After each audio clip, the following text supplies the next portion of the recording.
ఇంత మునిపే మనం చూశాం. 3:30 గంటలకి 2 దేశాల మధ్య ఎవరైతే ఈ యొక్క ఆర్మీ చీఫ్లు ఉన్నారో వాళ్ళందరూ మాట్లాడుకుని కాల్పుల విరమణ చేయాలని చెప్పి ఆలోచించడం. ఈ కాల్ కూడా పాకిస్తాన్ నుంచి రావడం, భారతదేశం ఒప్పుకోవడం, ఈ రెండు చూసినప్పుడు మళ్లీ మన దేశం ఎప్పుడు కూడా యుద్ధం చేయాలని కానీ ఇలాంటి ఆలోచన ఎప్పుడూ లేదు.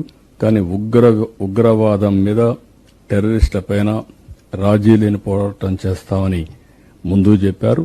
దానికి ఎప్పుడూ కట్టుబడి ఉంటారు. అందుకే ఇప్పుడే మీరు చూస్తే సీజ్ ఫైర్ కూడా పాకిస్తాన్ నుంచే వచ్చింది. వాళ్ళు ఫోన్ చేసిన తర్వాత మన వాళ్ళు కూడా దీన్ని ఆమోదించే పరిస్థితికి వచ్చారు. ఈ రోజు 5 గంటల నుంచి ఇది అమల్లోకి వచ్చింది. అంటే మన మీటింగ్ జరిగేటప్పుడే ఇది అమల్లోకి వచ్చింది. ఇది ఒక శోభ పరిణామం అని చెప్పి కూడా నేను మీకు తెలియజేస్తున్నా. మళ్లీ 12వ తారీఖున సమీక్షలు చేసుకుంటున్నారు. అయితే మనందరం చేయాల్సింది ఎవరైతే ఈ యుద్ధంలో నష్టపోయిన వారికి అందరికీ సంతాప తీర్మానం కింద వాళ్ళ యొక్క నివాళులర్పించడం.